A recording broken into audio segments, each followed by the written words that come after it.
The outsider by Albert कैमस।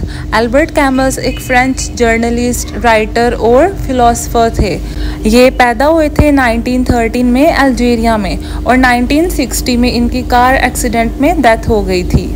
इनका जो novel है द आउटसाइडर, इसका सेकंड नेम है द स्ट्रेंजर और ये अपने सेकंड नेम द स्ट्रेंजर से ही ज़्यादा फेमस है।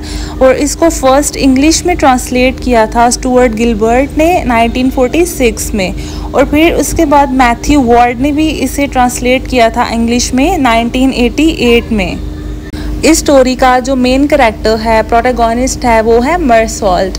मरसॉल्ट एक यंग मैन है जो अल्जीरिया में रहता है और मरसॉल्ट बाकी इंसानों से बिल्कुल डिफरेंट है, इसीलिए इसे द आउटसाइडर या द स्ट्रेंजर कहा गया है।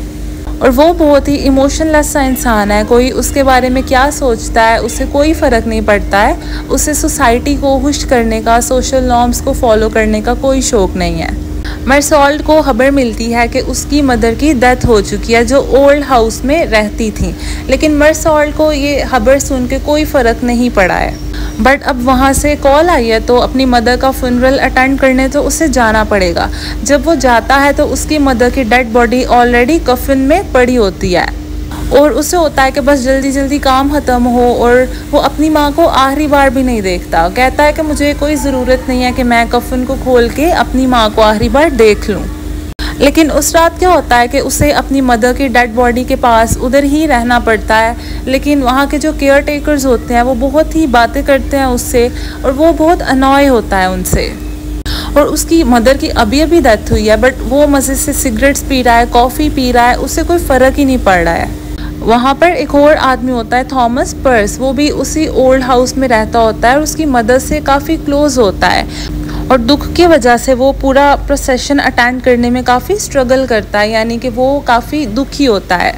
लेकिन जो उसका अपना बेटा है मरसॉल्ट, वो बस चाहता है कि किसी तरह से जल्दी जल्दी फ्यूनरल ख़त्म हो और वो अपने घर जाए।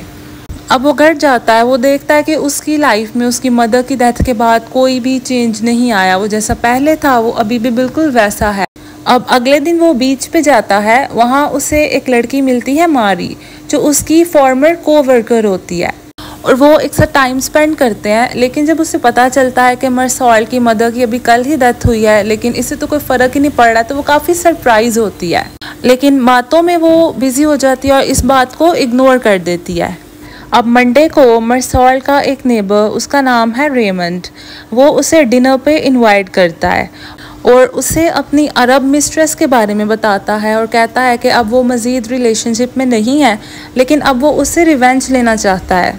वो मरसॉल्ट को कहता है कि तुम मेरी तरफ से उसे एक लेटर लिखो ताकि वो वापस आ जाए और फिर मैं उससे बदला लूँगा। मरसॉल्ट बगैर सोचे समझे उसकी बातों में आके लेटर लिख देता है। जब उसकी मिस्ट्रेस वापस आती है तो रेमंड उसको बहुत मारता है। अब एक दिन मरसॉल्ट, मारी और रेमंड बीच पे जाते हैं, वहाँ उनका एनकाउंटर होता है एक अरब मैन से। वो अरब मैन उस मिस्ट्रेस का भाई होता है जो रेमंड से अपनी बहन का बदला लेने के लिए आता है और वो अपने साथ कुछ और लोगों को भी लाता है। वो सब लोग मिलकर रेमंड को बहुत मारते हैं और अब रेमंड अपना बदला लेना चाहता है। वो और मरसॉल्ट गन ले आते हैं, लेकिन गन मरसॉल्ट के हाथों में होती है। अब क्या होता है कि मरसॉल्ट की आंखों में सूरज की रोशनी पड़ती है, यानी सूरज की जो किरणें हैं वो मरसॉल्ट की आंखों में एकदम से पड़ती हैं और मरसॉल्ट गन चला देता है और गोली उस अरब मैन को लग जाती है और वो मर जाता है। और मरसॉल्ट रीज़न क्या देता है गन चलाने का कि सूरज की ब्राइट रेस जो है वो उसकी आंखों में पड़ रही थी, उसे पता ही नहीं चला कि उसने कैसे गन चला दी। अब पुलिस उसे अरेस्ट कर लेती है और इन्वेस्टिगेशन करती है, पर वो अपने एक्शंस को बता ही नहीं पाता है कि भाई उसने किया क्या है, हुआ क्या है, और वो कुछ एक्सप्लेन ही नहीं कर पाता है, बट यही एक्सक्यूज़ देता है कि धूप थी तो उससे गोली चल गई। फिर जब मरसॉल्ट अपने आप को इनोसेंट प्रूव नहीं कर पाता है तो उसे सजाए मौत सुना दी जाती है। मरसॉल्ट का जो करैक्टर है ना, वो अब्सर्डिटी और मीनिंगलेसनेस ऑफ ह्यूमन एग्जिस्टेंस को रिप्रेजेंट करता है और उसका करैक्टर सोसाइटल नॉर्म्स को चैलेंज करता है। जैसे कि अभी उसकी मदर की डेथ हुई है but it was very strange of him कि उसे कोई फ़र्क ही नहीं पड़ रहा है। इसके अलावा उसकी जो बिलवड थी मारी, वो उसके साथ भी सिर्फ फिजिकली अटैच था, इमोशनल कनेक्शन नहीं था उसके साथ भी। वो सिर्फ उसकी ब्यूटी से इम्प्रेस था और वो उसके मुंह पे भी कहता था कि वो उसके साथ रहे या ना रहे उससे कोई फ़र्क नहीं पड़ता, वो बेशक शादी करें या ना करें उसकी लाइफ में कोई चेंज नहीं आएगा, उसे कोई फ़र्क नहीं पड़ेगा इस चीज़ से। और इस नावल के मेन थीम्स हैं absurdity, isolation, social ambiguity and the power of society.